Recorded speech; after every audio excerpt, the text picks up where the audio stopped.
ఆ పేరు వింటేనే తెలియని ఉత్సాహంతో ఉరకలేసే మనుషులు ఎంతోమంది. అంత క్రేజ్ని ఆ పేరుకు తీసుకుని వచ్చింది పవర్ స్టార్ పవన్ కళ్యాణ్.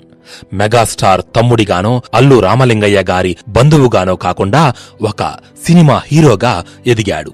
కేవలం నటనతో మాత్రమే కాదు, ఓ మంచి మనిషిగా గుర్తింపు సంపాదించుకున్నాడు.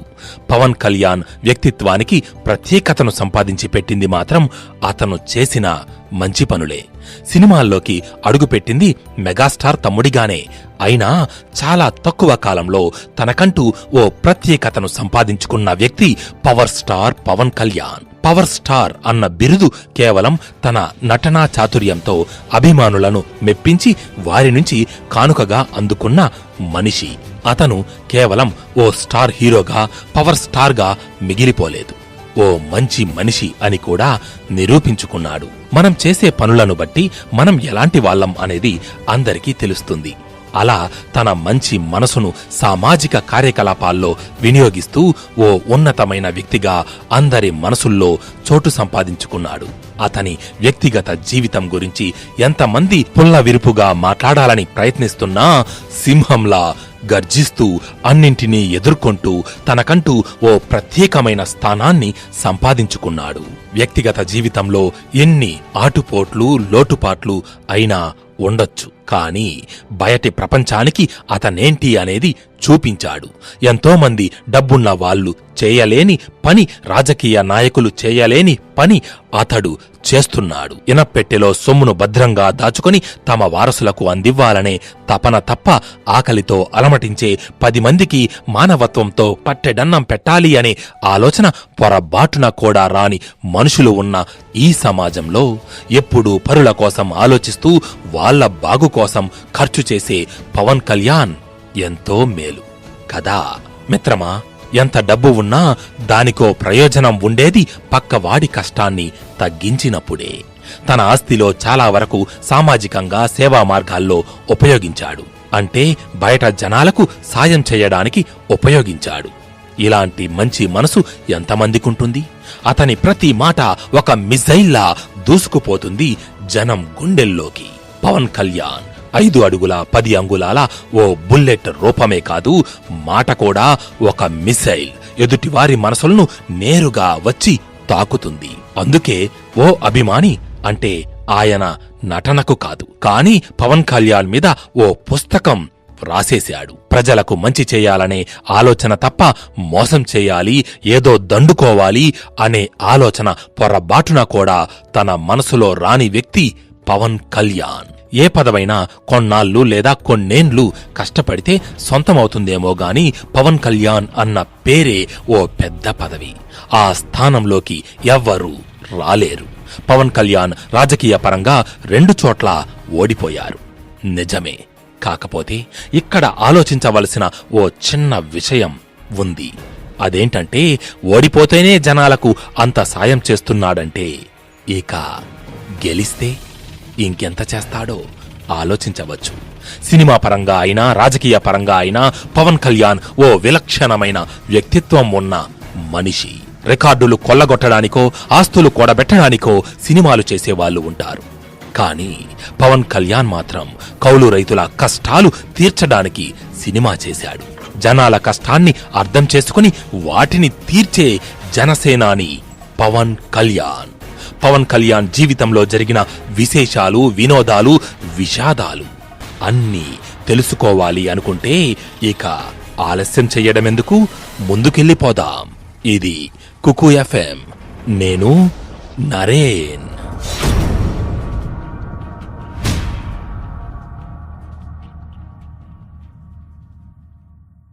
మనిషికి తనకంటూ ఓ గుర్తింపు రావాలని కోరుకోవడం సహజం, కానీ తెచ్చుకోవడం మాటల్లో చెప్పినంత సులభం కాదు. అది కూడా ఇంట్లోనే సెలబ్రిటీస్ ఉన్నప్పుడు వాళ్లకున్న ప్రత్యేకమైన గుర్తింపుతోనే మనల్ని చూస్తారు. అలా కాకుండా తనంటే ఏమిటో నిరూపించుకుంటూ మెగాస్టార్ చిరంజీవి తమ్ముడు పవన్ కళ్యాణ్ అనే దశ నుంచి పవర్ స్టార్ పవన్ కళ్యాణ్ అన్నయ్య మెగాస్టార్ చిరంజీవి గారు అనే స్థాయికి రావడం మామూలు విషయం కాదు. అలా అంత గొప్ప స్థాయికి రావడం వెనుక ఎంత దీక్ష, పట్టుదల, కఠోర శ్రమ ఉండి ఉంటే అంత మంచి పొజిషన్కి రాగలడు. అటువంటి పవర్ స్టార్ పవన్ కళ్యాణ్ గురించి మనం ఇప్పుడు తెలుసుకుందాం. కొనిదెల వెంకటరావు, అంజనాదేవి దంపతులకు 1968 సెప్టెంబర్ 2న అనకాపల్లి జిల్లా అచ్యుతాపురం మండలానికి చెందిన పూడిమడక అనే గ్రామంలో జన్మించారు పవన్ కళ్యాణ్. పవన్ కళ్యాణ్కి 2 అన్నయ్యలు, 2 అక్కలు. తెలుగు సినిమా చరిత్రలో తనకంటూ ప్రత్యేకమైన ఇమేజ్ సంపాదించుకొని వేలాది మంది కాదు లక్షలాది మంది అభిమానులను సంపాదించుకున్న కొనిదెల శివశంకర వరప్రసాద్ అదేనండి మన megastar Chiranjeevi power star Pawan కళ్యాణ్కు పెద్ద అన్నయ్య అని మన అందరికీ తెలిసిన విషయమే. అలాగే తన సహజమైన నటనతో ఆకట్టుకునే నటుడు, నిర్మాత నాగేంద్రబాబు పవన్ కళ్యాణ్కు చిన్న అన్నయ్య. ఇంట్లోనే 2 నటులు ఉండటం, అందులోనూ ఒక అన్నయ్య చిత్రసీమలో రారాజుగా వెలుగొందడం చూసిన పవన్ కళ్యాణ్కు సహజంగానే నటనపైన ఆసక్తి పెంచింది. కానీ చాలా కాలం ఆ విషయాన్ని బయటపెట్టలేదు. పవన్ కళ్యాణ్ చిన్నప్పటినుంచి ఒక్కొక్కసారి ముభావంగా, ఒక్కొక్కసారి హుషారుగా, ఒక్కొక్కసారి ఎక్కువగా ఆలోచనలతో ఉండేవారు. ప్రతి విషయాన్ని లోతుగా ఆలోచించడం చిన్నప్పటినుంచి అలవాటైపోయింది అతనికి. పవన్ కళ్యాణ్ తండ్రి వెంకటరావు గారి వృత్తిరీత్యా కుటుంబంతో సహా చాలా ఊర్లు తిరగవలసి వచ్చేది. అలా పవన్ కళ్యాణ్ ప్రాథమిక విద్యాభ్యాసం బాపట్లలోనే సాగింది. ఆ తరువాత ఇంటర్ నెల్లూరులోనే ఉన్న విఆర్ కాలేజీలో కొనసాగింది. ఆ తరువాత కంప్యూటర్ డిప్లొమా పూర్తి చేశారు. కంప్యూటర్ డిప్లొమా పూర్తి చేసినా ఉద్యోగం చెయ్యాలనే ఉద్దేశం మాత్రం ఆయనకు ఉండేది కాదు. అప్పటికి చిరంజీవి వెంటే 1992 నాటికి సినిమాల్లోకి వెళ్లాలనే ఆలోచన వచ్చింది పవన్ కళ్యాణ్కి. కాని ఎందుకనో ముందుకు అడుగు వెయ్యలేకపోయారు. అది కూడా నచ్చక విరమించుకున్నారు. పవన్ కళ్యాణ్ మార్షల్ ఆర్ట్స్లో దిట్ట. ఎటువంటి వారికైనా మంచి నేస్తం అవ్వగలిగేది పుస్తకం మాత్రమే. ఓ మంచి పుస్తకం మనకు లోకాన్ని కొత్తగా, సరికొత్తగా పరిచయం చేస్తుంది. ఎన్నో అనుభూతులను, అనుభవాలను అందిస్తుంది. ఆ విషయం పవన్ కళ్యాణ్ చాలా త్వరగా గుర్తించారు. అందుకే పుస్తకాలు చదవడం ప్రారంభించారు. 1, 2 కాదు, ఎన్నెన్నో పుస్తకాలు చదివారు. ఈ సమాజంపై, పరిస్థితులపైన విపరీతంగా ఆయనకు కోపం పెరిగిపోయేది. అలాగే మరోపక్క దాని తాలూకు బాధ కూడా ఉండేది. ఆ బాధ, నిస్సహాయత, ఏం చేయాలో అర్థం కాని ఒకానొక సమయంలో ఆత్మహత్య చేసుకోవాలి అనే ఆలోచనల్లోకి నెట్టేసింది అతని సున్నితమైన మనస్సు. కాని ఆ తరువాత కార్ల్ మార్క్స్ గురించి తెలుసుకోవడం, ప్రపంచ చరిత్రలు చదవడం మొదలుపెట్టారు. అదే సమయంలో పవన్ కళ్యాణ్కి పుస్తకాలపై ఉన్న మక్కువను గ్రహించిన వాళ్ళ నాన్నగారు తాకట్టులో భారతం అనే పుస్తకాన్ని బహుమతిగా ఇచ్చారు. అలా కొన్ని రోజులు గడిచాక చిరంజీవి గారు పవన్ని, అసలు నువ్వు ఏం చేయాలనుకుంటున్నావో, ఎందుకు ఎప్పుడూ ఆలోచిస్తూ ఉంటావు? అనవసరంగా సమయం వృధా చేసుకుంటున్నావు. ఉద్యోగం చేయడం ఇష్టం లేకపోతే నీకు నచ్చిన పని ఏదైనా చేసుకో, లేదంటే నాగబాబు అన్నయ్యలాగా సినిమాలకు సంబంధించిన ఏదైనా పని చూసుకో అన్నారు. అప్పుడు తన మనసులోని కోరికను బయటపెట్టాడు పవన్. నాకు నటించాలనుందన్నయ్యా అని చెప్పాడు. సరే, నువ్వు నటించు, కాని ఏ పని చేసినా పర్ఫెక్ట్గా ఉండాలి. చేసే పని గురించి క్షుణ్ణంగా తెలిసుండాలి. ఏం చేయాలి, ఎలా చేయాలి అనే విషయాల మీద మనకు అవగాహన ఉండాలి. అందుకనే ముందు యాక్టింగ్ అయితే ఎంతో కొంత నేర్చుకో. నాకు తెలిసిన సత్యానంద్ అనే ఒక మంచి గురువు ఉన్నారు, ఆయన దగ్గరకు పంపిస్తాను, ఆయన దగ్గర యాక్టింగ్ నేర్చుకో అని సత్యానంద్ గారి దగ్గరకు పవన్ కళ్యాణ్ని పంపించారు. అలా పవన్ కళ్యాణ్ నటనకు సంబంధించిన రంగంలో అడుగుపెట్టారు. 6 నెలల పాటు నటనలో శిక్షణ తీసుకున్నారు పవన్ కళ్యాణ్. ఈలోగా పవన్ కళ్యాణ్ కోసం ఓ మంచి కథని, డైరెక్టర్స్ని వెతకడం ప్రారంభించారు చిరంజీవి. అలా ఒకసారి డైరెక్టర్ ఈవీవి సత్యనారాయణ గారితో అల్లుడా మజాకా అనే సినిమా చేస్తున్నారు. షూటింగ్స్ స్పాట్లో మాట్లాడుతుండగా పవన్ కళ్యాణ్ ప్రస్తావన వచ్చింది. తమ్ముడికి ఒక మంచి కథ ఉంటే చేద్దాం, లేదంటే ఒక మంచి రచయిత ఉంటే చెప్పండి, కాని మాస్ యాక్షన్ కథ వద్దు, సింపుల్గా లవ్ స్టోరీ లాంటిది చేద్దాం అని చిరంజీవి గారు చెప్పారు. ఓ వారం రోజుల తరువాత చిరంజీవి గారి దగ్గరకు ఈవీవి గారు 3 కథలు పట్టుకొచ్చారు. 3 కథలు విని ఓ కథను సెలెక్ట్ చేశారు చిరంజీవి గారు, అల్లు అరవింద్. ఆ సినిమానే అక్కడ అమ్మాయి ఇక్కడ అబ్బాయి. కన్యాదానం కథ కూడా విన్నారు. కాని అంత బరువైన కథ అప్పుడే వద్దు, మొదటి సినిమా సింపుల్ ప్రేమ కథ అయితే బాగుంటుంది అని కన్యాదానాన్ని కాదు అని అక్కడ అమ్మాయి ఇక్కడ అమ్మాయి అనే ఈ సినిమాకు ఓకే చెప్పారు. ఈ సినిమాకు దర్శకుడు ఈవీవి సత్యనారాయణ, మాటలు సత్యానంద్, నిర్మాత అల్లు అరవింద్, హీరో పవన్ కళ్యాణ్, హీరోయిన్ సుప్రియ. వీరిద్దరికీ ఇది తొలి సినిమా. హీరోయిన్ సుప్రియ అక్కినేని నాగేశ్వరరావు గారి మనవరాలు, హీరో సుమంత్కి చెల్లెలు. ఈ సినిమా యావరేజ్గా ఆడింది. అలా హీరోగా పవన్ కళ్యాణ్ తొలి సినిమా 1996 అక్టోబర్లో అక్కడ అమ్మాయి ఇక్కడ అబ్బాయి రిలీజ్ అయ్యింది. ఈ సినిమా తీసే టైంకి చిరంజీవి గారంటే జనాల్లో ఫుల్ క్రేజ్. చిరంజీవి తమ్ముడు హీరోగా చేశాడంట అనుకుంటూ జనాలు ఈ సినిమాని చూశారు. కానీ పవన్ కళ్యాణ్కి ఈ సినిమా పెద్దగా గుర్తింపు ఇవ్వలేకపోయింది. అక్కడ అమ్మాయి ఇక్కడ అబ్బాయి సినిమా తీస్తున్న సమయంలోనే ముత్యాల సుబ్బయ్య గారు చిరంజీవితో హిట్లర్ తీశారు. ఆ సినిమా తీస్తున్నప్పుడు తన తమ్ముడి కోసం కథ చూడమని చెప్పారు చిరు. దాంతో ముత్యాల సుబ్బయ్య గారు పవన్ కళ్యాణ్ కోసం ఓ కథను రెడీ చేశారు. అదే గోకులంలో సీత సినిమా. గోకులంలో సీత సినిమా షూటింగ్ జరుగుతూ ఉండగానే వైజాగ్కి చెందిన నందిని అనే అమ్మాయితో పెండ్లి కుదిరింది. 1997 మే నెలలో పవన్ కళ్యాణ్ నందినిల వివాహం జరిగింది. ఆ తరువాత ఏమయ్యింది? పవన్ కళ్యాణ్ రెండవ సినిమా అతనికి విజయాన్ని అందించిందా? నందిని పవన్ కళ్యాణ్ ఎందుకు విడిపోయారు? ఇవన్నీ తరువాతి భాగంలో తెలుసుకుందాం. ఓటమి అనేది ప్రతి మనిషి జీవితంలో సహజం. కాని ఓటమిని చూసి కృంగిపోతూ నిలబడ్డ చోటనే ఉండిపోకుండా దాన్నో గుణపాఠంగా తీసుకుని ముందుకు వెళితేనే విజయానికి దగ్గరవుతాం. ఎంత గొప్ప మనిషికైనా అన్ని విషయాల్లో విజయం లభించదు అనడానికి ఉదాహరణ పవర్ స్టార్ పవన్ కళ్యాణ్ జీవితం. మొదటి సినిమాతోనే పరాజయం అందుకున్నా నిరాశను దగ్గరకు రానివ్వలేదు. పెద్దలు అందరి ఆశీర్వాదంతో సంప్రదాయబద్ధంగా చేసుకున్న పెండ్లి 3 నాళ్ల ముచ్చట అయ్యింది. వినడానికి ఓస్ ఇంతేనా, చాలామంది జీవితాల్లో జరిగేది ఇదే అని చాలామందికి అనిపించినా అన్నంత సులువు కాదు అనుభవించడం. ప్రస్తుతం తాము అనుకున్నది అవ్వలేదనో కోరుకున్నది దక్కలేదనో డిప్రెషన్లోకి కొంతమంది ఇంకొంచెం లోతుగా వెళ్లిపోయి ఆత్మహత్యల వరకు కూడా వెళ్లిపోతున్నారు. జీవితాన్ని ప్రారంభించిన తొలినాళ్లలోనే అటువంటిది వృత్తిపరంగానూ వ్యక్తిగతంగానూ కూడా గాయపడిన పవన్ కళ్యాణ్ అన్నింటినీ తట్టుకొని ఓ పవర్ స్టార్గా పవర్ఫుల్ పర్సన్గా ఎదిగారంటే ఎంతగా అన్ని బాధలను ఓటమిని తట్టుకుని ఉంటారో కదా. కుటుంబం ఎంతగా సపోర్ట్ చేసినా మనలో కూడా ఓర్చుకునే గుణం, ఎదగాలనే కసి ఉంటేనే ఉన్నత స్థాయికి రాగలం. 1997లో నందినిని పెండ్లి చేసుకున్న పవన్ కళ్యాణ్ తరువాత చాలా తక్కువ కాలంలోనే ఇద్దరికీ మనస్పర్ధలు రావడం వలన విడిపోయారు. నందిని కూడా గొప్పింటి బిడ్డ, ఐశ్వర్యవంతుల ఇంట పెరిగిన అమ్మాయి. భార్యాభర్తలు ఇద్దరికీ సరిపడకపోవడంతో పుట్టింటికి వెళ్లిపోయింది. అప్పటికి విడాకులు తీసుకోలేదు. కాని దూరం అయిపోయారు వాళ్ళిద్దరూ. ఆ తరువాత గోకులంలో సీత సినిమా మంచి హిట్ అందించింది. అలాగే పవన్ కళ్యాణ్ నటనకు కూడా మంచి మార్కులు పడ్డాయి.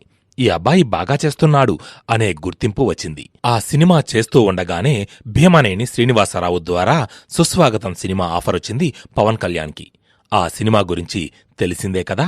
సూపర్ డూపర్ హిట్ అయ్యింది. పవన్ కళ్యాణ్ ఇమేజ్ మరింత పెరిగింది. ఆ తరువాత వచ్చిన తొలి ప్రేమ సినిమాతో జనాల్లో క్రేజ్ ఎంతో సంపాదించుకున్నారు పవన్ కళ్యాణ్.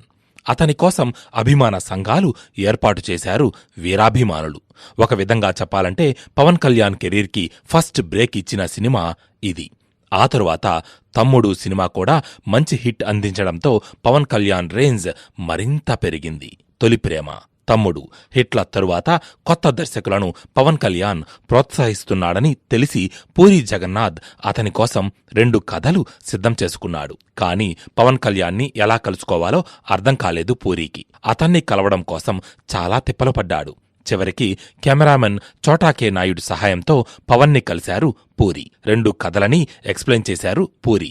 అందులో ఒకటి ఇట్లు శ్రావణి సుబ్రహ్మణ్యం, రెండవది బద్రీ. పవన్ కళ్యాణ్కి బద్రీ కాన్సెప్ట్ నచ్చడంతో అది ఓకే అయ్యింది. ఆ సినిమాలో రేణుదేశాయ్, అమీషా పటేల్ని హీరోయిన్స్గా సెలెక్ట్ చేశారు. బద్రీ షూటింగ్ కంటే ముందే రేణుదేశాయ్ని పవన్ కళ్యాణ్కి పరిచయం చేశారు పూరి.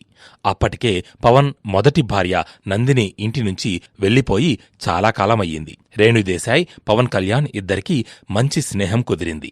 బద్రీ సినిమా చేస్తూ ఉండగానే కెమెరామెన్ ద్వారా తమిళంలో హీరో ప్రభుదేవా సరసన నటించే అవకాశం వచ్చింది రేణుదేశాయ్కి. బద్రీ షూటింగ్ గ్యాప్లో తమిళంలో సినిమా చేసి వచ్చింది రేణుదేశాయ్. ఇక అప్పటినుంచి పవన్ కళ్యాణ్, రేణుదేశాయ్ల మధ్య సాన్నిహిత్యం మరింత పెరిగింది. బద్రీ షూటింగ్ దాదాపుగా ముగిసింది అన్న సమయంలో పవన్ కళ్యాణ్కు జ్వరం రావడంతో రేణుదేశాయ్ దగ్గరుండి జాగ్రత్తగా చూసుకుంది. వాళ్ళిద్దరి మధ్య రోజురోజుకు ప్రేమ మరింత ఎక్కువయ్యింది. కాని ఒకరికొకరు ఆ విషయం పైకి చెప్పుకోలేదు. ఇక ఇలా లాభం లేదని ఓసారి ఎయిర్పోర్ట్కి వెళ్ళినప్పుడు ధైర్యం చేసి అక్కడే ప్రపోజ్ చేసింది రేణుదేశాయ్. అప్పటికే ఆమె మీద ప్రేమభావనలతో ఉండడంతో వెంటనే ఓకే చెప్పేశారు పవన్ కళ్యాణ్. ఇద్దరూ కలిసి సహజీవనం ప్రారంభించారు. ఈ విషయం అప్పట్లో పెద్ద సెన్సేషన్ అయ్యింది. చాలా చర్చలు కూడా జరిగాయి. ఎందుకంటే నందిని విడిగా ఉంటుంది తప్ప ఆమెతో విడాకులు తీసుకోలేదు పవన్ కళ్యాణ్. అందుకనే కుటుంబ సభ్యులు ఇప్పుడు ఇలాంటి పరిస్థితుల్లో ఈ సహజీవనం అవసరమా అని మందలించారు. కాని పవన్ కళ్యాణ్ వెనక్కు తగ్గలేదు. ఆ తరువాత వచ్చిన ఖుషీ సినిమా పవన్ కళ్యాణ్ కెరీర్లోనే బిగ్గెస్ట్ హిట్ అవ్వడమే కాదు, ఆ సంవత్సరం ఇండస్ట్రీకి కూడా ఆ సినిమానే బ్లాక్ బస్టర్ మూవీ అయ్యింది. ఈ సినిమాతో పవన్ కళ్యాణ్ రేంజ్ ఎంత పెరిగింది అంటే మెగాస్టార్ చిరంజీవి గారిని కూడా దాటేసినంతగా. ఈ సినిమా 50 రోజులు 79 కేంద్రాల్లో, 100 రోజులు 8 కేంద్రాల్లో 175 రోజుల రికార్డును క్రియేట్ చేసింది. అయితే పవన్ కళ్యాణ్ అవేవీ పట్టించుకోలేదు. తనకంత స్టార్డమ్ వచ్చిందనే ఆలోచన కూడా అతనికి లేదు. ఎప్పటిలా తనలానే ఉన్నాడు. గెలుపుకు పొంగిపోలేదు, ఓటమికి కృంగిపోనూ లేదు. అదే కదా పవన్ అంటే. ఖుషీ సినిమా తరువాత ఏం జరిగిందో తెలియదు గాని పవన్ కళ్యాణ్ గుండు కొట్టించుకున్నారు. పవన్ కళ్యాణ్పై కోపంతో అప్పటి ఓ రాజకీయ నాయకుడు గుండు కొట్టించాడు అనే పుకార్లు షికార్లు చేశాయి. అయితే అప్పట్లో దాని గురించి పవన్ కళ్యాణ్ పెద్దగా వివరణ ఇవ్వలేదు. కాని ఈ మధ్య దానికి స్పందిస్తూ, నాకు ఎవరూ గుండు కొట్టించలేదు, సినిమాలు ఎక్కువ అవ్వడం చిరాకు అనిపించి గుండు కొట్టించుకున్నాను, అంతేగాని నాకెవరూ గుండు కొట్టలేదు. ఎవరికి ఏది అనిపిస్తే అది రాసేయడం, ప్రజలు దాని గురించి రకరకాలుగా మాట్లాడుకోవడం అలవాటైపోయింది అంటూ వివరణ ఇచ్చారు. అయితే అప్పట్లో ఖుషీ సినిమా తరువాత ఏ డైరెక్టర్ చెప్పిన కథను వినలేదు పవన్ కళ్యాణ్. కొన్నాళ్ల తరువాత తానే హీరోగా రేణుదేశాయ్ని హీరోయిన్గా పెట్టి జానీ అనే సినిమాని మొదలుపెట్టారు. ఈ సినిమాకి పవన్ కళ్యాణ్ దర్శకత్వం వహించారు. అల్లు అరవింద్ నిర్మాతగా వ్యవహరించారు. 2003 ఏప్రిల్లో భారీ క్రేజ్తో వచ్చిన జానీ అభిమానుల్ని భారీగానే నిరాశపరిచింది. చాలామంది ఏమన్నారంటే పవన్ కళ్యాణ్ అనవసరంగా డైరెక్షన్ జోలికి వెళ్లాడు అని. అది కొంతవరకు నిజమే కావచ్చు. కాని తన అభిరుచి మేరకు తను చెయ్యాలని అనుకున్న ప్రయత్నం చేశాడు.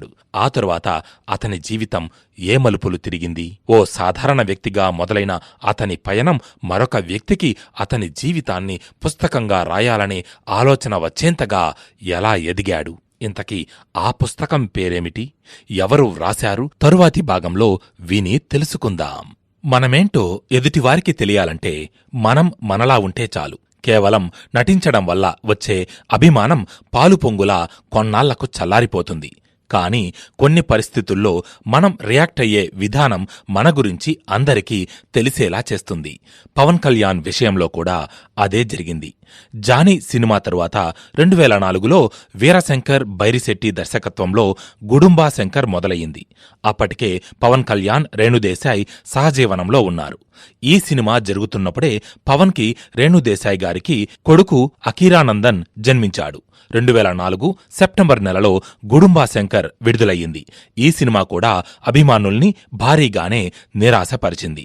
2005లో వచ్చిన బాలు, 2006లో వచ్చిన బంగారం, అన్నవరం కూడా అభిమానులను పెద్దగా తృప్తిపరచలేదు. అన్నవరం పాజిటివ్ టాక్ వచ్చినా పవన్ కళ్యాణ్ అభిమానులకు మాత్రం తృప్తిని ఇవ్వలేకపోయింది. అదే సమయంలో చిరంజీవి గారి శంకర్ దాదా ఎంబీబీఎస్ సినిమాలో పవన్ కళ్యాణ్ ఒక అతిథి పాత్రలో నటించి మెగా అభిమానులను అలరించాడు. శంకర్ దాదా ఎంబీబీఎస్ తరువాత చిరంజీవి రాజకీయాల్లోకి వచ్చారు. సరిగ్గా అదే సమయంలో పవన్ మొదటి భార్య నందిని పవన్ రేణుదేశాయ్తో అక్రమ సంబంధం పెట్టుకున్నాడని, వీరికి అక్రమంగా ఒక కొడుకు కూడా పుట్టాడు అంటూ 2007 జూలైలో కేసు వేసింది. వీరితో పాటు చిరంజీవి కుటుంబంలోని 14 మందిపై ఆమె పిటిషన్ దాఖలు చేసింది. ఈ కేసును కోర్టు కొట్టివేసింది. దాంతో నందిని ఉన్నత న్యాయస్థానాన్ని ఆశ్రయించింది. ఆమె అలా చేసేసరికి పవన్ కళ్యాణ్ విడాకులు కోరాడు. అందుకు నందిని నెలకు 5 లక్షల రూపాయల భరణం ఇవ్వాలని కోర్టులో కేసు వేసింది.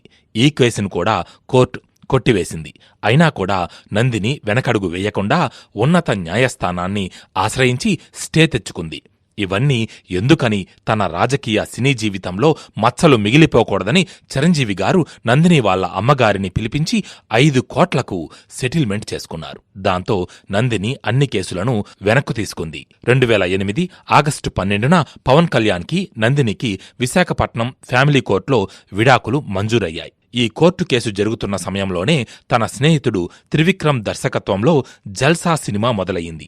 ఈ సినిమా పవన్ అభిమానులకు పూర్తిగా ఆకలి తీర్చలేకపోయినా కొంతవరకు తృప్తినిచ్చింది. 22 లక్షలకు చేరుతూ రికార్డులు బద్దలు కొట్టింది ఈ సినిమా. 2009లో రేణుదేశాయ్ పవన్ కళ్యాణ్కి అధికారికంగా వివాహం చేశారు మెగాస్టార్.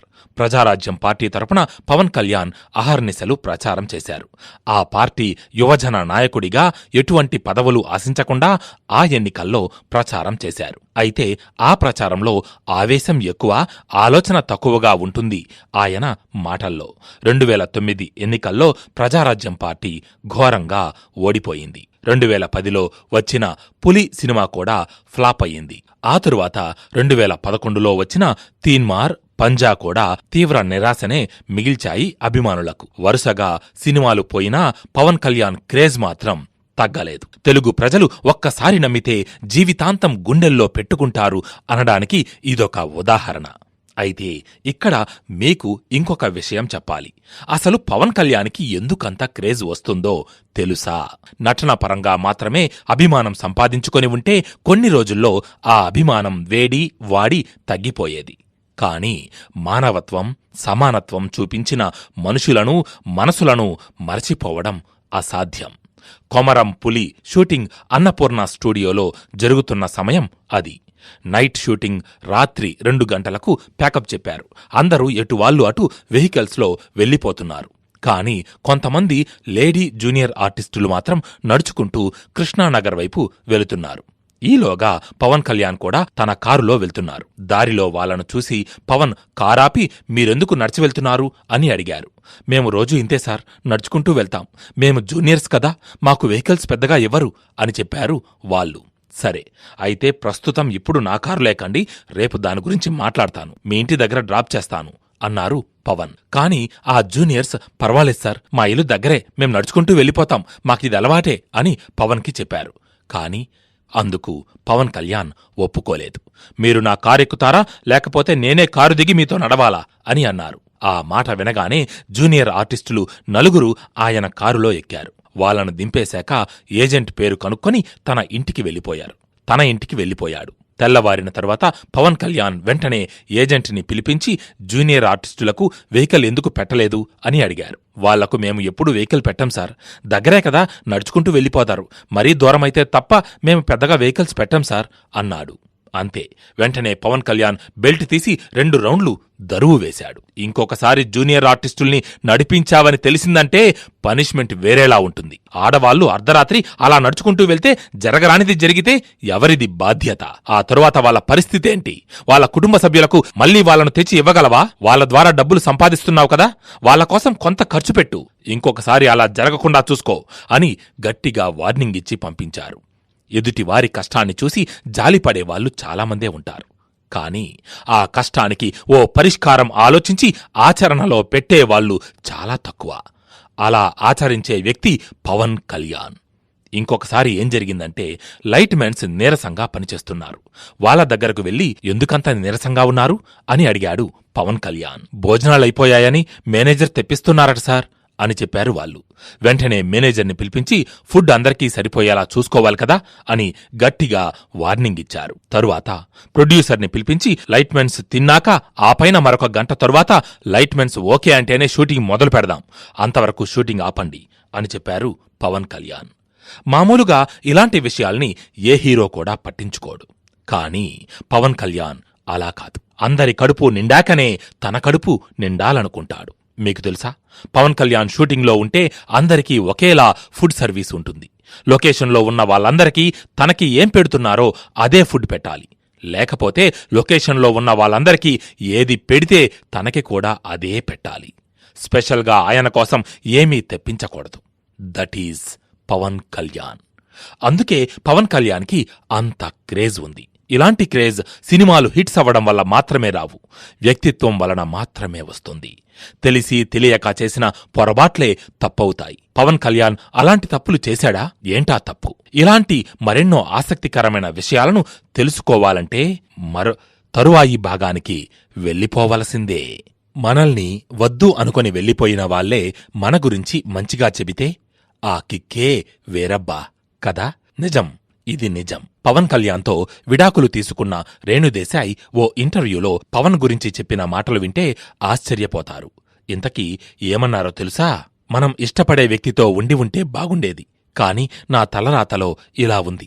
పవన్ కళ్యాణ్ని అర్థం చేసుకోవడం చాలా కష్టం. మీకైనా అర్థమయ్యారా అన్న ప్రశ్నకు ఆమె ఇచ్చిన సమాధానం, మామూలుగా అయితే అందరూ భార్యాభర్తలు కొద్దిసేపు కలిసి ఉంటారు, తరువాత ఎవరి పనుల్లో వాళ్ళు ఉంటారు.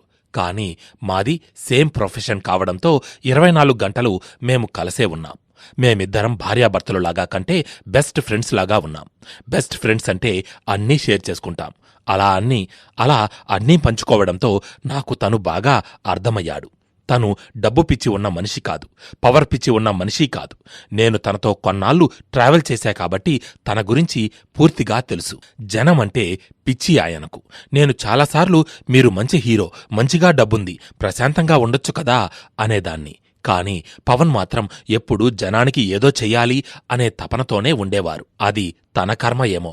తను ఒక టాప్ స్టార్ అయినా కూడా ఇదంతా వదిలేసి 15 రోజులు అలా వెళ్ళిపోయి ఫార్మింగ్కి వెళ్తారు.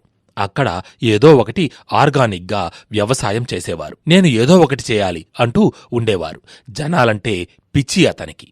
మా మ్యారీడ్ లైఫ్ ఫెయిల్ అయ్యింది అంటే దానికి సంబంధించి కారణాలు మా పర్సనల్వి. కాని ఓ వ్యక్తిగా అతను చాలా చాలా మంచివాడు అని ఏమాత్రం తొనకకుండా నిజాన్ని బయటపెట్టింది ఆవిడ. విడాకులు తీసుకున్న భర్త గురించి మంచిగా చెప్పిన ఆడవాళ్లు ఎవరైనా ఉన్నారా అసలు? రేణుదేశాయ్ అంత ఖచ్చితంగా ఉన్నది ఉన్నట్లు చెప్పింది అంటే కారణం పవన్ మంచితనమే. మంచి గంధానికి మరో పరిమళం అవసరం లేనట్లే పవన్ కళ్యాణ్కి కూడా మానవత్వం అనే ఒక్క సుగుణం పెట్టని ఆభరణం. ఆ ఆభరణమే అతన్ని ప్రత్యేకమైన వ్యక్తిగా నిలబెట్టింది. ఒకసారి ఇలాగే ఇసుక కొరత కారణంగా భవన కార్మికులు ఎదుర్కొంటున్న సమస్యల గూర్చి తెలుసుకుని వాళ్ల కోసం పోరాడి ప్రభుత్వాన్ని నిలదీశారు. అలాగే ఎవరికైనా ఏదైనా అన్యాయం జరిగినప్పుడు ముఖ్యంగా ఆడపిల్లలకు పవన్ కళ్యాణ్ స్పందన ఎలా ఉంటుందో తెలుసా? 2017లో సుగాలి ప్రీతి అనే అమ్మాయి ఆత్మహత్య చేసుకున్న విషయం గుర్తుందా మీకు? కర్నూలులోని లక్ష్మీ గార్డెన్స్లో ఉండే రాజు నాయక్ పార్వతీ దంపతుల కూతురు ఈ సుగాలి ప్రీతి. ఆమె దిన్నె దేవరపాడు సమీపంలోని ఓ రెసిడెన్షియల్ స్కూల్లో చదివేది. ఒకరోజు అకస్మాత్తుగా సుగాలి ప్రీతి ఫ్యాన్కి ఉరివేసుకుని చనిపోయింది. ఈ సంఘటన జరిగినది 2017 ఆగస్టు 19న. తరువాత విచారించగా ఆమె క్రూరంగా అత్యాచారానికి గురై హత్య చేయబడింది. 15 సంవత్సరాల అమ్మాయికి అంత ఘోరం జరగడం అందరి చేత కంటతడి పెట్టించింది. ఆమె కుటుంబ సభ్యులు పోరాటానికి దిగినా పెద్దగా ఫలితం లేకపోయింది. ఆ తరువాత కాలంలో ప్రభుత్వం కూడా మారింది. ఈ పరిస్థితుల్లో ఆ తల్లిదండ్రులకు దిక్కుతోచక మంగళగిరిలోని జనసేన పార్టీ కార్యాలయానికి వెళ్లి తమ గోడు చెప్పుకున్నారు. ముఖ్యంగా నడవలేని పరిస్థితుల్లో చక్రాల కుర్చీలో వచ్చి తన కూతురి విషయంలో జరిగిన అమానవీయ సంఘటన గూర్చి చెప్పినప్పుడు కదిలిపోయాడు పవన్ కళ్యాణ్. మరే అమ్మాయికి ఇటువంటి పరిస్థితి రాకూడదని బాధపడ్డాడు. బాధపడి వదిలేస్తే మామూలు మనుషులవుతారు. కానీ పవన్ కళ్యాణ్ అలా కాదు కదా. ఈ విషయం పవన్ కళ్యాణ్కి తెలిసిన తరువాత సుగాలి ప్రీతి కుటుంబానికి అండగా నిలబడ్డాడు.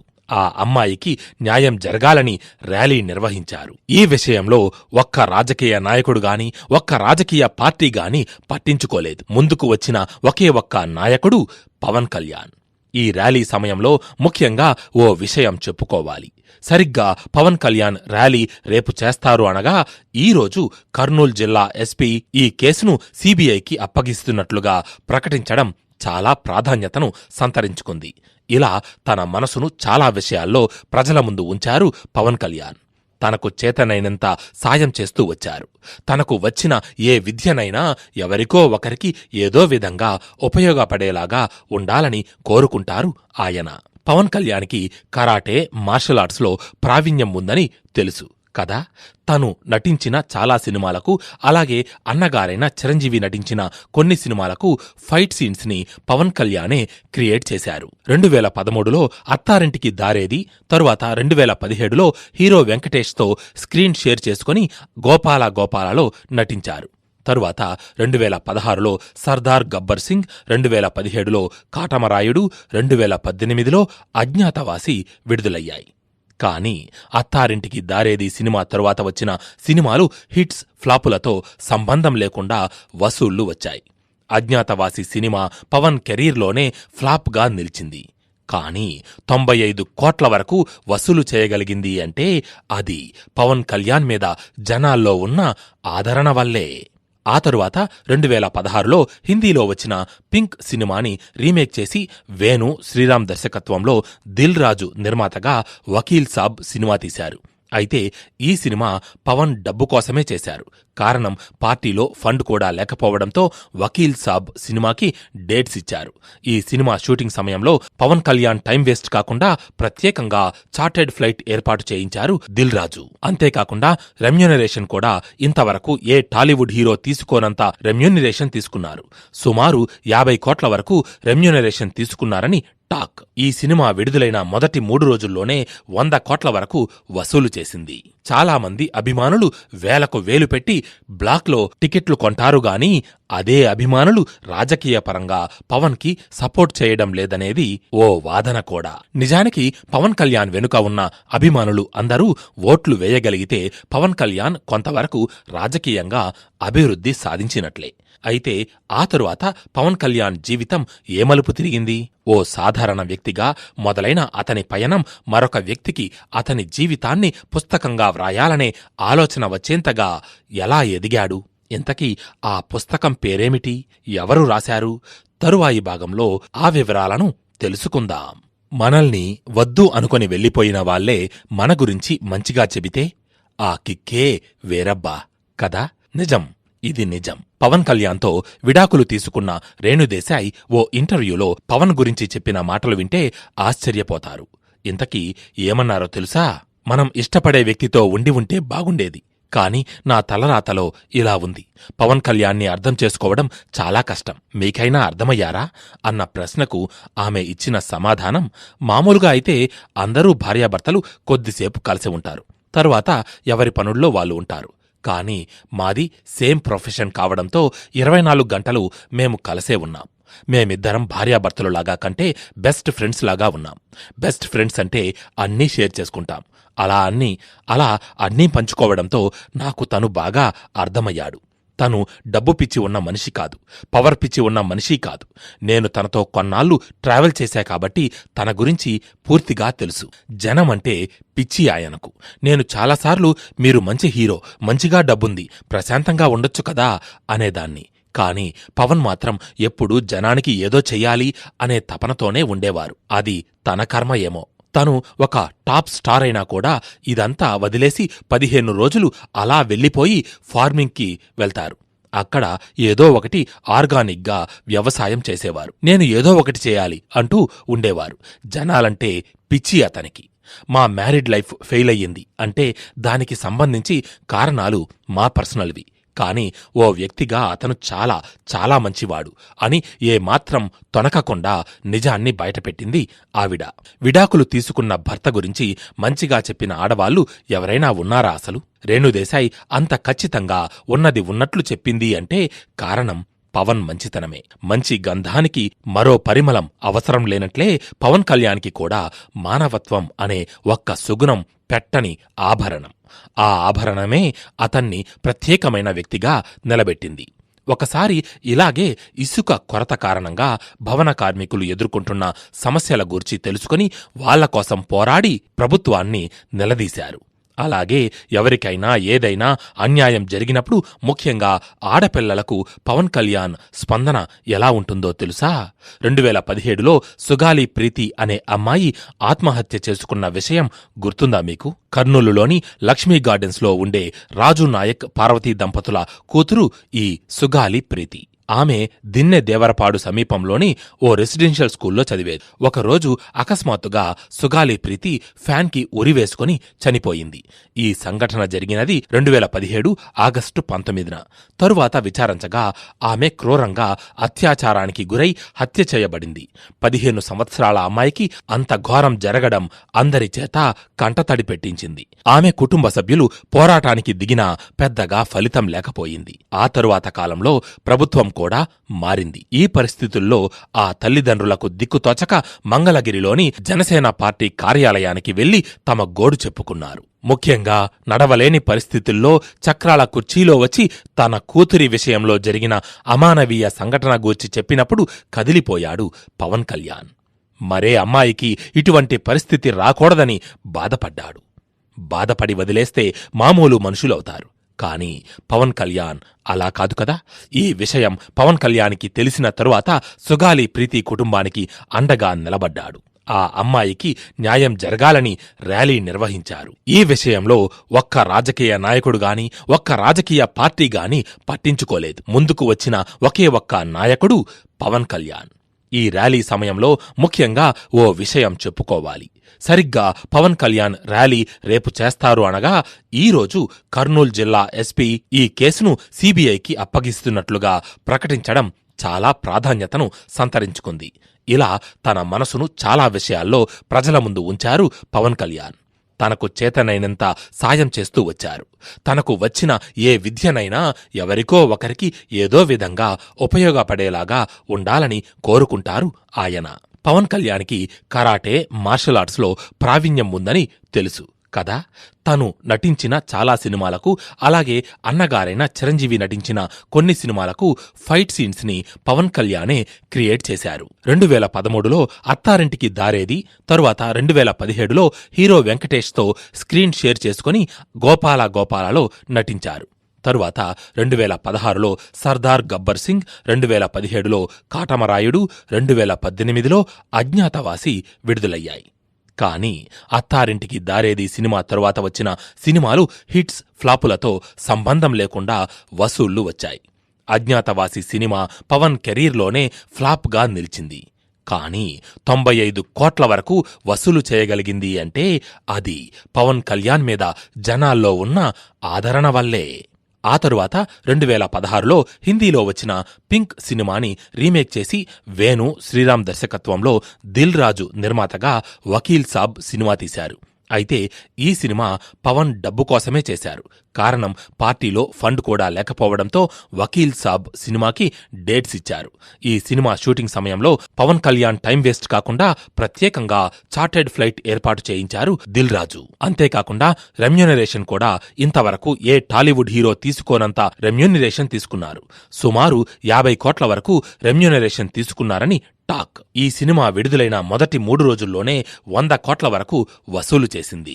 చాలా మంది అభిమానులు వేలకు వేలు పెట్టి బ్లాక్లో టికెట్లు కొంటారు గాని అదే అభిమానులు రాజకీయ పరంగా పవన్ కి సపోర్ట్ చేయడం లేదనేది ఓ వాదన కూడా. నిజానికి పవన్ కళ్యాణ్ వెనుక ఉన్న అభిమానులు అందరూ ఓట్లు వేయగలిగితే పవన్ కళ్యాణ్ కొంతవరకు రాజకీయంగా అభివృద్ధి సాధించినట్లే. అయితే ఆ తరువాత పవన్ కళ్యాణ్ జీవితం ఏ మలుపు తిరిగింది? ఓ సాధారణ వ్యక్తిగా మొదలైన అతని పయనం మరొక వ్యక్తికి అతని జీవితాన్ని పుస్తకంగా వ్రాయాలనే ఆలోచన వచ్చేంతగా ఎలా ఎదిగాడు? ఇంతకీ ఆ పుస్తకం పేరేమిటి, ఎవరు రాశారు? తరువాయి భాగంలో ఆ వివరాలను తెలుసుకుందాం. అసలు మన మీద ఓ పుస్తకం రాయాలనే ఆలోచన వచ్చిందంటే మనలో ఎంత విషయం ఉండాలి కదా. ఓ పుస్తకంలో మన పేరు చూసుకుంటేనే మనకు ఎంత ఆనందంగా ఉంటుంది. ఏదో ప్రపంచాన్ని జయించేసిన భావన వచ్చేస్తుంది. అందరికంటే నేను చాలా స్పెషల్ అనే ఫీలింగ్ తెలియని కిక్కిస్తుందా లేదా మీరే చెప్పండి. అంత చిన్న విషయానికే అంతలా సంబరపడే మనం అసలు మన మీదే ఓ పుస్తకం రాబోతోంది, వచ్చింది అంటే ఎలా ఉంటుంది? ఆ సమయంలో మనలో కలిగే భావాలకు అక్షర రూపం ఇవ్వడం కష్టం కదా. కేవలం ఈ విషయంపై మాట్లాడుకుంటున్న మనకే ఇంత ఉత్సాహంగా అనిపిస్తుంటే, ఇదే నిజమై కళ్ళ ముందు కనిపిస్తుంటే ఆ మనిషి ఇంకెంత సంతోషించాలి? నిజం చెప్పాలంటే గాల్లో తేలినట్టుందే, గుండె పేలినట్టుందే అని పాడుకోవాలేమో కదా. కాని అక్కడ ఉన్నది అందరిలా ఆలోచించే సామాన్యుడు కాదు, పవర్ స్టార్ పవన్ కళ్యాణ్. అందుకే తొనకకుండా బెనకకుండా పొగడ్తలకు పొంగిపోకుండా నిలిచిన వ్యక్తి పవన్ కళ్యాణ్. పవన్ కళ్యాణ్ మీద ఓ పుస్తకం రాయాలని 8 సంవత్సరాలుగా తపన పడ్డాడు. మొత్తానికి ఆ తపనకు అక్షర రూపం ఇచ్చాడు. అటువంటి అవకాశం, ఆలోచన వచ్చేది చాలా తక్కువ మందికి కదా. పుస్తకం రాసిన వ్యక్తి పేరు ఘన. పవన్ కళ్యాణ్ నటనకు కాకుండా అతని సేవా దృక్పథానికి వీరాభిమాని ఘన. పవన్ కళ్యాణ్ జీవితాన్ని సవివరంగా వ్రాశారు ఈయన.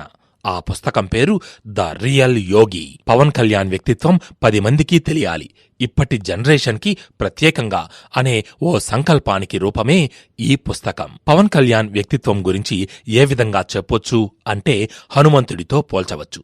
హనుమంతుడు చాలా బలవంతుడు. సామధాన దండోపాయాలకు పెట్టింది పేరు. అంతటి బలవంతుడైన హనుమంతుడు లొంగేది మాత్రం ప్రేమ, భక్తి, ధర్మానికి మాత్రమే. అటువంటి హనుమంతుడే పవన్ కళ్యాణ్. అసలు ద రియల్ యోగి పుస్తకం గురించి చెప్పుకునే ముందు దాన్ని రాసిన ఘన గురించి కొంచెం మనం తెలుసుకుందాం. ఘన పవన్ కళ్యాణ్ కుటుంబానికి సంబంధించిన వ్యక్తి కాదు. బయటి నుంచి స్వచ్ఛందంగా వచ్చిన వ్యక్తి. కుటుంబానికి రిలేటెడ్ కాదు అనగానే చాలా వరకు వెంటనే వచ్చే మాట ఇద్దరిది ఒకే కులమేమో అని. అతని కులం కూడా కాదు. ఇక్కడ కులాన్ని ఎందుకు ప్రస్తావించవలసి వచ్చిందంటే చాలామంది పవన్ కళ్యాణ్ కులపోడే అయ్యుంటాడు, పవన్ కళ్యాణ్ కులపోడే అయ్యుంటాడు, అందుకే పుస్తకం కూడా రాశాడు అనే మాటలు ఎక్కువగా వినిపించాయి.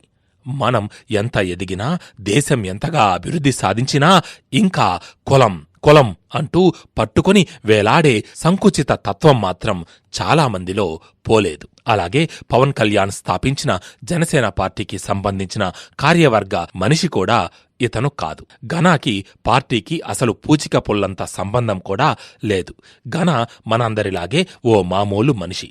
పవన్ కళ్యాణ్ మాటలకు చేతలకు వీరాభిమాని ఈ ఘన. ఈ పుస్తకం రాయడానికి ప్రధాన కారణం ఏంటంటే, నా కళ్ళతో చూస్తూ ఉంటే నాకు ఎప్పుడూ అనిపించేది పవన్ కళ్యాణ్ చుట్టూ ఎప్పుడూ క్రేజ్ మాత్రమే ఉందా, కొన్ని లక్షల మంది మధ్యలో అతను ఒంటరిగా ఉన్నాడేమో అనిపించేది అన్నాడు ఘన. పవన్ కళ్యాణ్ గురించి ఇంతగా ఆలోచించాడంటే వాళ్ళిద్దరికీ ముందే పరిచయం ఉందేమో అనిపించొచ్చు. కాని అస్సలు లేదు. కనీసం ఘన పవన్ కళ్యాణ్ని ఎప్పుడూ దూరం నుంచి కూడా చూడలేదు. అతని అభిమానానికి సాక్ష్యం అతను చెప్పిన కొన్ని మాటలు. రచయిత ఘన మాటల్లోనే చెప్పాలంటే, మిత్రమా, నీకు ఒక విషయం చెప్పాలనుకుంటున్నా. నువ్వు ఒంటరివాడివి కావు. నీ స్ఫూర్తి చచ్చిపోదు. నీ రక్తం వృధా కాదు. ఎక్కడో దూరం నుంచి స్వచ్ఛందంగా నిన్ను అభిమానించే, నిన్ను ప్రేమించే వ్యక్తులు చాలామంది ఉన్నారు. ఈ పుస్తకమే దానికి సాక్ష్యం. నేనే దానికి ఉదాహరణ అని చెప్పాడు. ఓ వ్యక్తి మీద ఎంతటి ఆరాధన ఉంటే ఇంత మంచి మాటలు మనసులో నుంచి వస్తాయి? ఈ బుక్ లాంచ్ చేసినప్పుడు డైరెక్టర్ మెహర్ రమేష్ మాట్లాడుతూ పవన్ కళ్యాణ్ని కలవాలి అనే ఆలోచనతో రాశాడేమో అనుకున్నా. అసలు ఘన ఆ ప్రయత్నమే చెయ్యలేదు.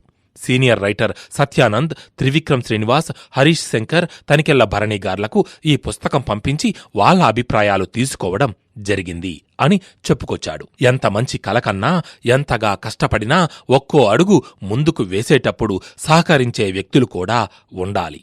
అలా అయితేనే గమ్యానికి తొందరగా చేరగలం.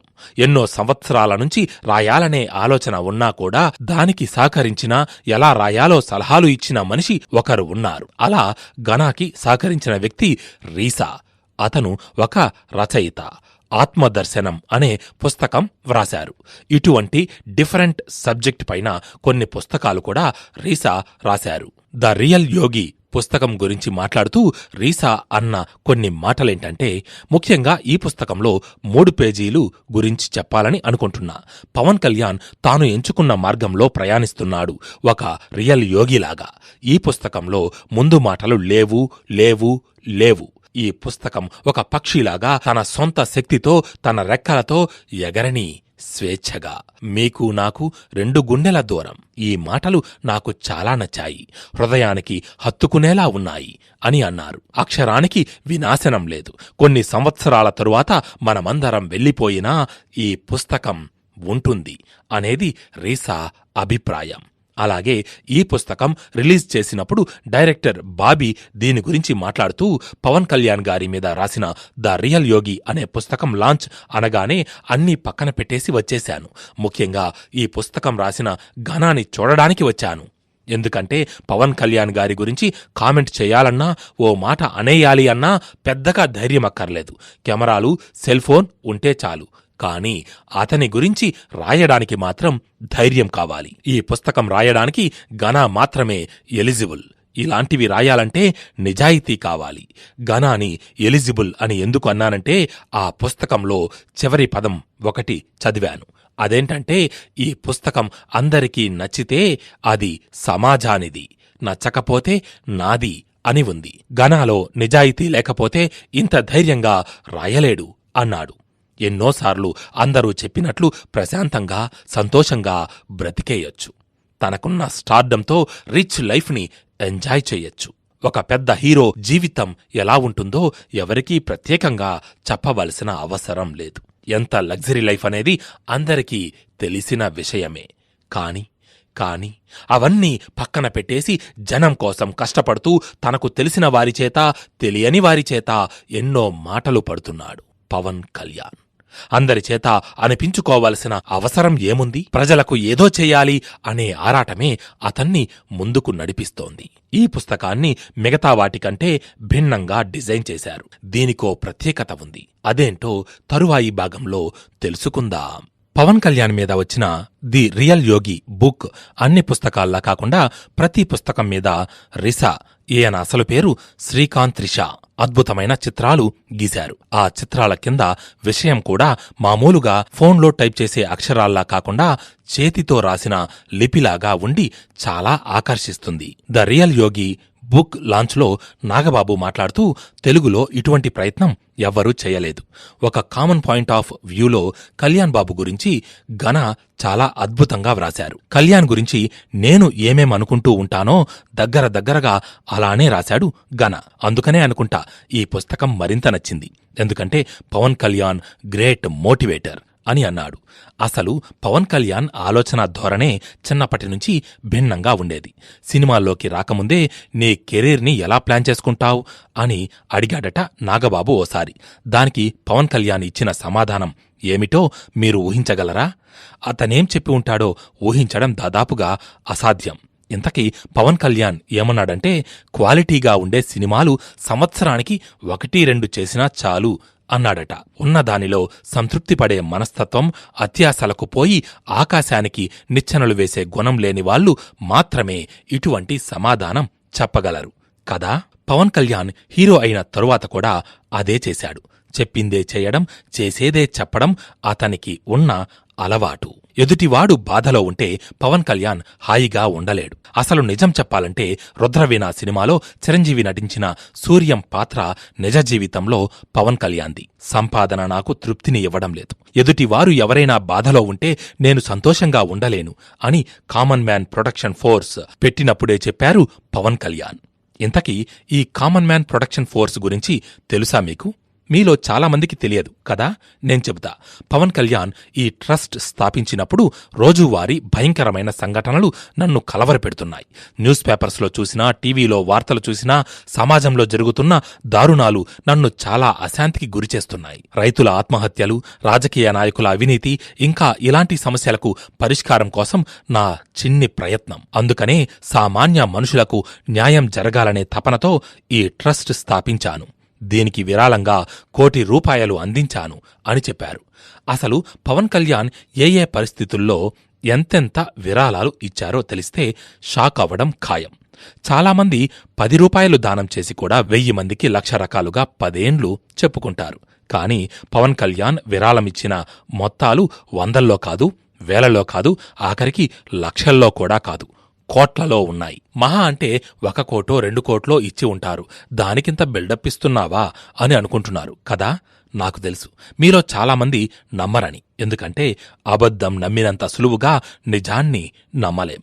పొరబాటున నమ్మినా ఆ విషయాన్ని జీర్ణించుకోలేం. అందుకే ఎక్కడెక్కడ ఎంతెంత విరాళాలు ఇచ్చారో పూర్తి వివరాలతో సహా ఇప్పుడు మీతో చెప్పబోతున్నా, శ్రద్ధగా వినండి. హాయిగా గడిచిపోయే జనజీవన స్రవంతిని అస్తవ్యస్తం చేసి అల్లకల్లోలాలు సృష్టించిన మహమ్మారి కరోనా వైరస్ గుర్తుందిగా. మర్చిపోయే పనులు చెయ్యలేదది, కాబట్టి ఖచ్చితంగా గుర్తుండే ఉంటుంది. ఆ సమయంలో కరోనా పాండమిక్ స్టేజ్లో 2 కోట్ల విరాళమిచ్చారు పవన్ కళ్యాణ్. సెంట్రల్ గవర్నమెంట్కి 1 కోటి, తెలంగాణ రాష్ట్రానికి 50 లక్షలు, ఆంధ్రప్రదేశ్ రాష్ట్రానికి 50 లక్షలు ఇచ్చారు. అప్పుడొకటే కాదు, చెన్నై వరదల సమయంలో కూడా 2 కోట్ల రూపాయలు ఇచ్చారు. అలాగే కేరళలో వరదలు వచ్చినప్పుడు కూడా 2 కోట్ల రూపాయల విరాళం అందించారు. That is Pawan Kalyan. ఏంటి ఆశ్చర్యపోతున్నారా? విరాళాల లిస్ట్ అయిపోయింది అనుకుంటున్నారా? ఇంకా ఉంది. కేవలం వరదలు, తుఫానులు సమయాల్లోనే కాదు, అన్ని రకాలుగా డొనేషన్స్ ఇస్తూ ఉంటారు. గుంటూరు జిల్లాలోని ఆచార్య నాగార్జున యూనివర్సిటీ దగ్గర నంబూరు యూనివర్సిటీకి ఎదురుగా ఉండే దశావతార వెంకటేశ్వర స్వామి దేవస్థానంలో నిత్యాన్నదానం చేయమని 1,32,00,000 రూపాయలు అందించారు. అలాగే ఆర్మీ మెన్ వెల్ఫేర్ ట్రస్ట్ అయిన కేంద్రీయ సైనిక్ బోర్డుకి ₹1,00,00,000 అందించారు. హైదరాబాద్ ఫ్లడ్స్ అప్పుడు కూడా తెలంగాణ సీఎం రిలీఫ్ ఫండ్కి ₹1,00,00,000 అందించారు. హుద్హుద్ తుఫాన్ అప్పుడు 50 లక్షలు ఇచ్చారు. అయోధ్య రామమందిరం కట్టే సమయంలో 30 లక్షలు, ఉత్తరాఖండ్ వరదలప్పుడు 20 లక్షలు ఇచ్చారు.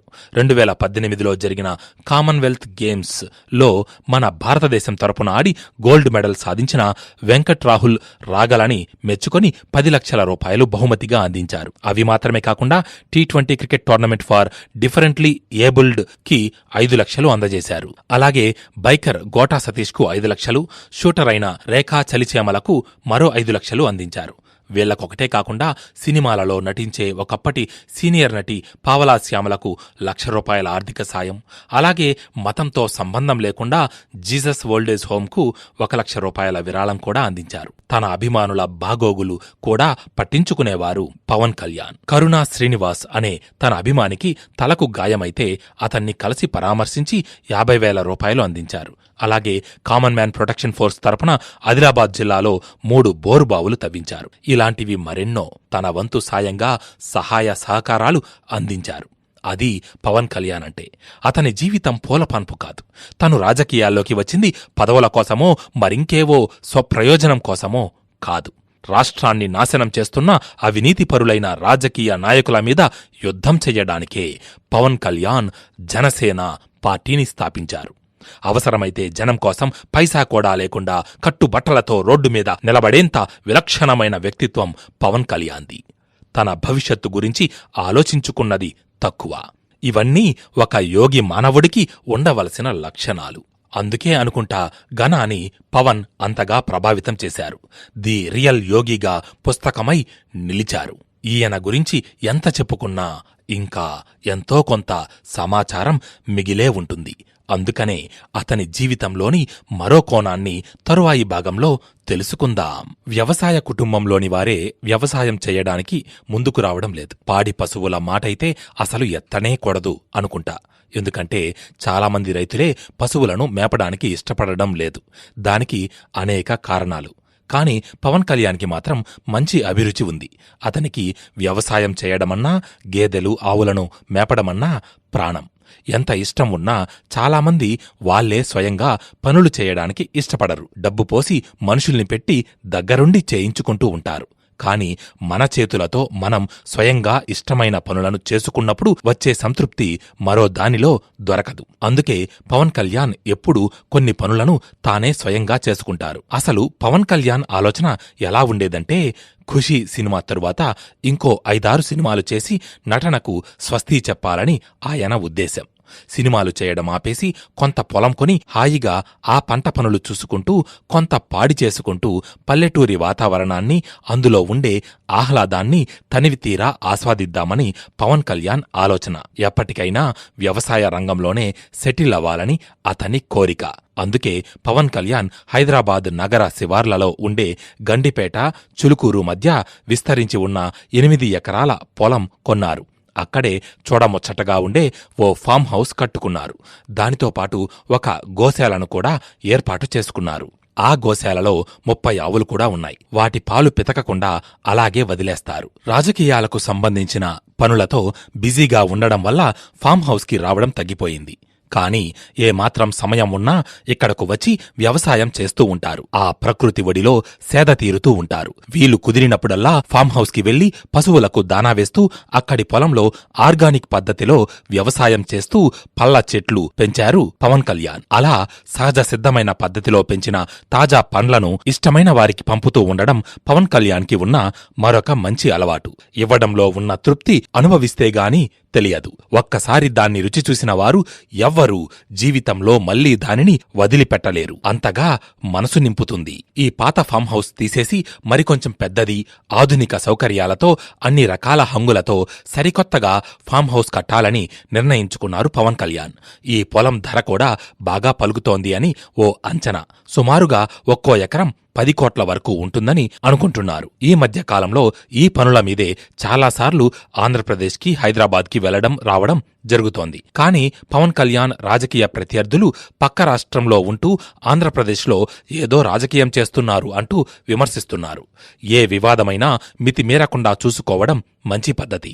అందుకే ఇటువంటి అర్థం పర్థం లేని విమర్శలకు చెక్ పెట్టాలని ఆలోచించి గుంటూరు, మంగళగిరి మధ్యలో ఓ ఇంటిని నిర్మిస్తున్నట్లు సమాచారం. ఏ పని చేయాలన్నా ప్రతిదీ డబ్బుతో కూడుకున్న వ్యవహారం. ఒక సినిమాకు 50 కోట్ల వరకు రెమ్యూనరేషన్ తీసుకునే పవర్ స్టార్ పవన్ కళ్యాణ్కి ఇవన్నీ చేయడం చాలా సులభం. పవన్ కళ్యాణ్ వద్ద భారీ కార్ల కలెక్షన్ కూడా ఉంది. హైదరాబాదులో పవన్ ఉండే ఇల్లు విలువ కొంచెం అటూ ఇటూ అక్షరాల 12 కోట్ల రూపాయలు. కాని అతన్ని చూస్తే అన్ని కోట్లకు వారసుడిలాగా కనిపించాడు ఎప్పుడు. అంత సింపుల్గా మనందరిలో ఒకడిగా కలిసిపోయే మనిషిలాగా సాదాసీదాగా ఉంటారు ఈయన. ఎంత ఎదిగినా ఒదిగి ఉంటాడు. ఖుషీ సినిమా సక్సెస్ తరువాత 2001లో ఓ ప్రముఖ సాఫ్ట్ డ్రింక్ కంపెనీకి అంబాసిడర్గా పనిచేశారు. ఖుషీ అంటే గుర్తొచ్చింది. ఈ మధ్య రిలీజ్ సినిమాల సీజన్ కొనసాగుతోంది. అందుకే పవన్ కళ్యాణ్ సినిమాల హడావుడి మొదలయ్యింది. పవర్ స్టార్ పవన్ కళ్యాణ్ పట్ల క్రేజ్ ఇప్పటికీ ఏమాత్రం తగ్గలేదు. నిజం చెప్పాలంటే బాక్సాఫీస్ హిట్స్ అతని సొంతం. 2022లో పవన్ కళ్యాణ్ పుట్టినరోజు సందర్భంగా ప్రత్యేక షోస్లో జల్సా సినిమాను రిలీజ్ చేశారు. ఊహించినట్లుగానే అభిమానులు థియేటర్లకు తరలివచ్చారు. జల్సా చివరి రోజు అయితే టికెట్ కౌంటర్స్ దగ్గర పెద్ద క్యూ ఉందన్న మాట వాస్తవం. రిలీజ్ సినిమాలలో ప్రపంచవ్యాప్తంగా జల్సా సినిమా 3 కోట్ల గ్రాస్తో అత్యధిక వసూళ్లు సొంతం చేసుకుని రికార్డ్ సృష్టించింది. జల్సా సినిమానే ఓ రికార్డ్ సృష్టించింది అంటే పవన్ కళ్యాణ్ సినీ చరిత్రలో ప్రత్యేకమైన స్థానాన్ని సంపాదించుకున్న ఖుషీ సినిమా మరింత క్రేజ్ క్రియేట్ చేసింది. 2022 డిసెంబర్లో ఖుషీ సినిమాని రిలీజ్ చేశారు. జల్సా సినిమా రిలీజ్ కలెక్షన్స్ ని బద్దలు కొట్టింది ఖుషీ. కేవలం ఒక్కరోజు మాత్రమే స్పెషల్ షోస్లో వేసిన ఈ సినిమా ఇప్పటికీ రికార్డు స్థాయిలో వసూళ్లు రాబడుతోంది. ట్రాక్ టాలీవుడ్.com ప్రకారం పవన్ కళ్యాణ్ నటించిన ఖుషీ చిత్రం ప్రపంచవ్యాప్తంగా 4.1 కోట్ల గ్రాస్ వసూలు చేసింది. అందులోనూ ముఖ్యంగా తెలుగు రాష్ట్రాల నుంచే 3.6 కోట్ల గ్రాస్ వచ్చింది. మిగిలిన 50 లక్షల ఆదాయం భారతదేశం నుంచి ఇంకా విదేశాల నుంచి వచ్చింది. కాబట్టి ఖుషీ సినిమా జల్సా సినిమాతో పోటీపడి రిలీజ్ కలెక్షన్స్ లో అగ్రస్థానంలో నిలిచింది. ఒక విధంగా చెప్పాలంటే పవన్ కళ్యాణ్ తన సొంత బాక్సాఫీస్ రికార్డులతో పోటీ పడుతున్నట్లు స్పష్టంగా తెలుస్తుంది. ఈ రిలీజ్ యుద్ధంలో మరే స్టార్ కూడా చేరడం లేదు. అదే కదా పవర్ స్టార్ పవన్ కళ్యాణ్ అంటే. ఈ సంవత్సరంలో అనగా 2023లో పవన్ కళ్యాణ్ది కొత్త సినిమా ఒకటి రిలీజ్ కాబోతోంది. ఆ సినిమా పేరు హరిహర వీర మల్లు. ఈ సినిమాకి క్రిష్ జాగర్లమూడి దర్శకత్వం వహిస్తున్నారు. దాదాపుగా 2 దశాబ్దాల తరువాత అంటే 20 సంవత్సరాల తరువాత ఈ సినిమా కోసం Pawan Kalyan martial arts practice చేయడం ప్రారంభించారు. పవన్ కళ్యాణ్ సినిమా ఎప్పుడెప్పుడు వస్తుందా అని ఎదురుచూస్తున్న అభిమానులకు వేసవి కానుకగా ఈ సినిమా రిలీజ్ కానుంది. ఈ మార్చ్ లేదా ఏప్రిల్లో విడుదల అవ్వచ్చు అంటున్నారు. మరి 2014లో అయితే స్టార్ ఇండియా సర్వే ప్రకారం మన భారతదేశంలోనే టాప్ 5 హీరోస్లో పవన్ కళ్యాణ్ ఒకరు. అంతేకాదు ఒకానొక సమయంలో గూగుల్లో ఎక్కువగా సెర్చ్ చేసే పర్సన్గా, రాజకీయవేత్తగా పవన్ కళ్యాణ్ నిలిచారు. దీన్ని బట్టే తెలుస్తోంది కదా పవన్ కళ్యాణ్ అంటే ఎంత ప్రత్యేకం అని. మీకు తెలుసా 2017 నవంబర్లో ఇండో యూరోపియన్ బిజినెస్ ఫోరం నుంచి గ్లోబల్ ఎక్సలెన్స్ పురస్కారం అందుకున్నారు పవన్ కళ్యాణ్. నటుడిగా, రాజకీయవేత్తగా, రాజకీయ నాయకుడిగా, సమాజ సేవకుడిగా గుర్తించి ఈ అవార్డు ఆయనకు ఇచ్చారు. పవన్ కళ్యాణ్ జీవితంలో ఏది అంత సులభంగా ఆయనకు దక్కదు అనుకుంటా. ఏదో ఒక వివాదం ఉండనే ఉంటుంది. ఆఖరికి పవన్ కళ్యాణ్ వాహనమైన వారాహి విషయంలో కూడా ఇదే జరిగింది. ఇంతకీ ఈ వారాహి కథేమిటి, అసలు ఆ పేరుకు అర్థమేమిటి అనేది తరువాయి భాగంలో తెలుసుకుందాం. పవన్ కళ్యాణ్ ఎన్నికల ప్రచార రథం పేరు వారాహి. అమ్మవారి శక్తి రూపాల్లో వారాహి దేవి ఒకరు. వారాహి అని ఈ పేరు పెట్టడానికి ఆసక్తికరమైన కారణం ఉంది. వారాహి అంటే అమ్మవారి పేరుని చెప్పుకున్నాం కదా. వారాహి అంటే అన్ని దిక్కులను కాచే అమ్మవారిగా పురాణాలు చెబుతున్నాయి. దుర్గాదేవి సప్తమాతృకల్లో వారాహి అమ్మవారు ఒకరు. సప్తమాతృకలు కలసి రక్తబీజోడు అనే రాక్షసుడిని సంహరించారు. అది ఆ పేరు వెనుక ఉన్న కథ. రాబోయే ఎన్నికల్లో ప్రచారం చేయడం కోసం ఈ వాహనాన్ని సిద్ధం చేసుకున్నారు పవన్ కళ్యాణ్. ఈ బస్సును ప్రత్యేకంగా డిజైన్ చేయించారు. అన్ని ఆధునిక సౌకర్యాలు ఏర్పాటు చేశారు ఇందులో. అంతా బాగానే ఉంది అనుకునే సమయంలో ఈ బస్సుకు వేసిన రంగు మీద వివాదం మొదలయ్యింది. ఆలివ్ గ్రీన్ కలర్ అన్ని వాహనాలకు వాడకూడదు. కేవలం మిలిటరీ వారికి సంబంధించిన వాహనాలకు మాత్రమే ఆ రంగుతో ఉంచొచ్చు. ప్రైవేట్ వ్యక్తులు ఎవరూ ఈ రంగుని వాడకూడదు. ఆర్మీ వారి విజ్ఞప్తి మేరకు సెంట్రల్ మోటార్ వెహికల్ రూల్స్ లోని సెక్షన్ 121 ప్రకారం ఆలివ్ గ్రీన్ కలర్ను నిషేధించారు. కాకపోతే ఇక్కడ వచ్చిన సమస్య ఏంటంటే ఆలివ్ గ్రీన్ కలర్లో షేడ్స్ ఉంటాయి కదా, వాటిల్లో కొన్ని వాడొచ్చు, కొన్ని వాడకూడదు.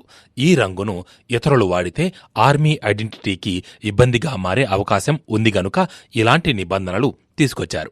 ఈ మధ్యనే హిమాచల్ ప్రదేశ్ సర్కార్ దాదాపు 15,000 వాహనాలకు ఆలివ్ రంగు విషయంపై నోటీసులు కూడా ఇచ్చింది.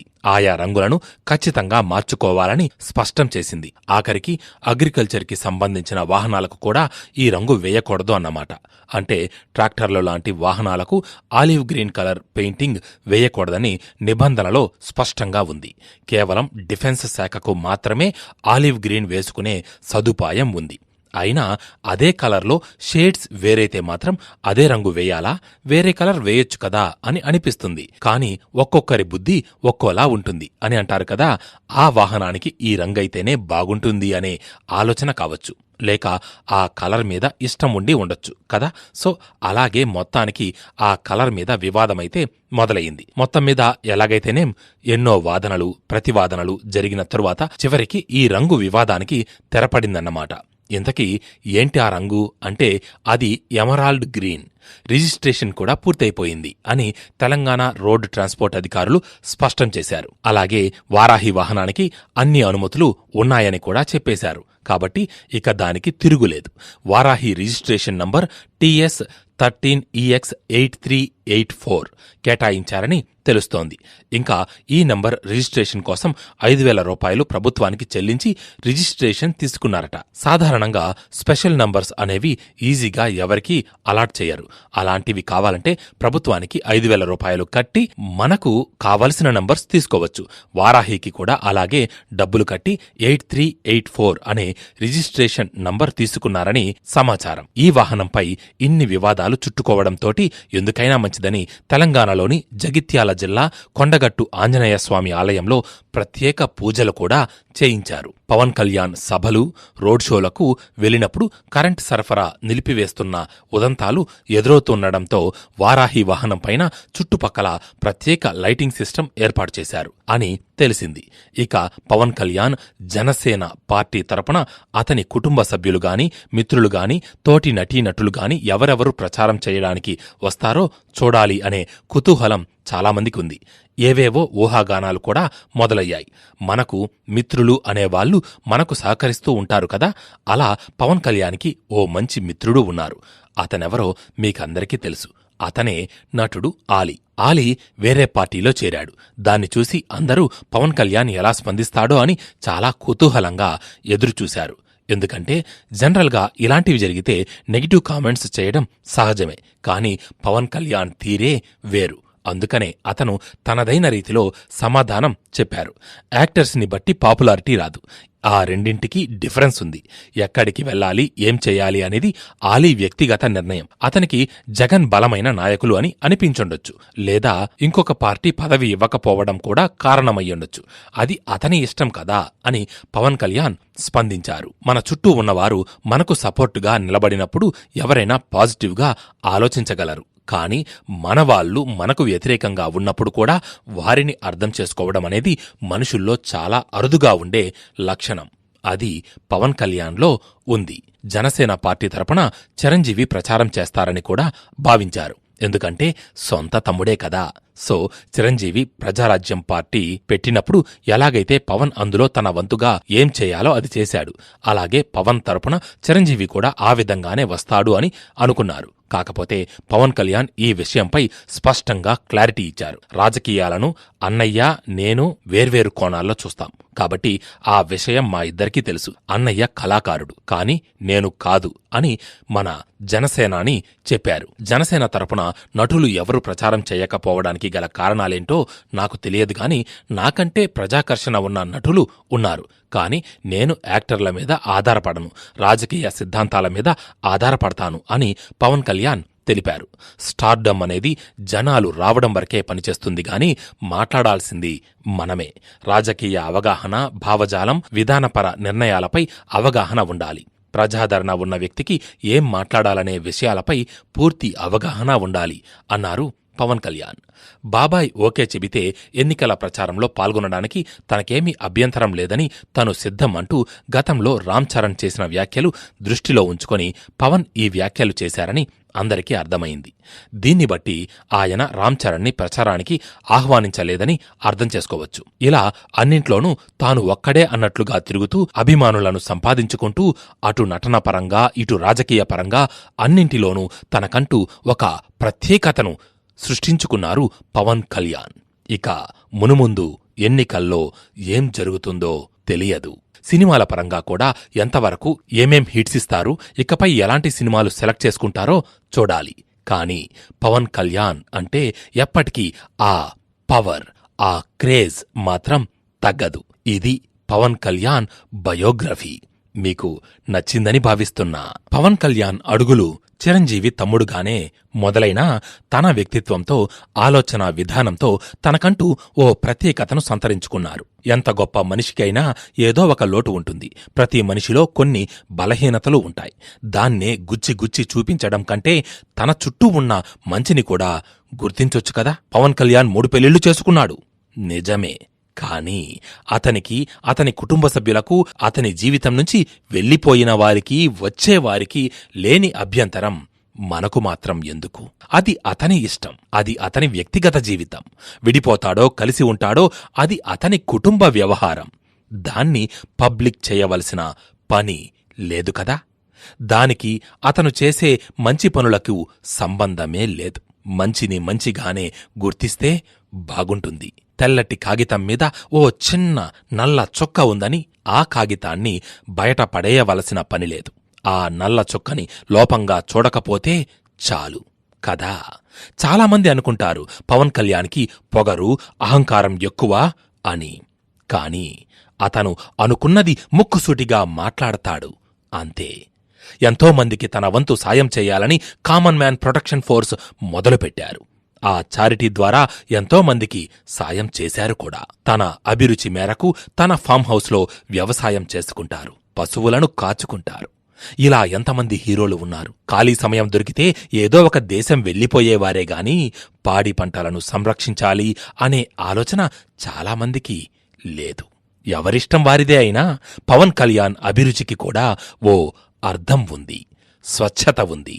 అతని సినిమాలు బాక్సాఫీస్ హిట్స్, రిలీజ్ అయిన సినిమాలు కూడా రికార్డు క్రియేట్ చేశాయి. అయినా కూడా పవన్ కళ్యాణ్ తనో పెద్ద హీరో అనే ఆలోచనే అతనికి ఉన్నట్లు ప్రవర్తించలేదు ఎన్నడూ. అతను నటించిన సినిమా బ్లాక్ బస్టర్ హిట్ అయినా, అట్టర్ ఫ్లాప్ అయినా కూడా ఒకలాగే ఉన్నాడు, ఓ యోగిలాగా.